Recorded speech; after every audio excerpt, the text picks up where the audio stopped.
Aku confused lah. Naga ke anjing?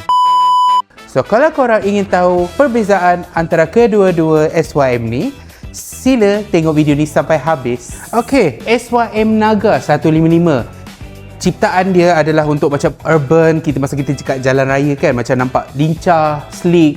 Okay, manakala pula kita ke sebelah, iaitu SYM Husky, dia more to adventurous sikit. Dia nampak lebih kuat lah berbandingkan dengan ni. Okay, tu satu. Kedua, kalau kita nak bincang pasal soal perjalanan kejauhan ya, so SYM Naga pula, tangki dia tak besar, dia cuma dapat bawa 7.6 liter je. SYM Husky 150, okay, berbandingan kurang 5cc ya, tapi tangki minyak dia besar guys, dapat membawa sebanyak 15 liter. Korang fikirlah. Tapi top speed, ini kalah, yang ini pula menang. Kau confused? Aku pun confused. Tapi ada satu persamaan yang sangat pelik tau.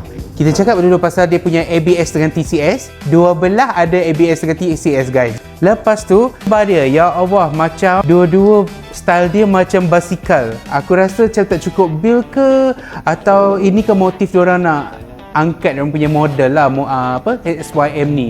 Pelik guys kalau kita tengok. In terms of harga, mesti korang like nak tahu kan. Okay, dua-dua dia datangkan sisi yang sama.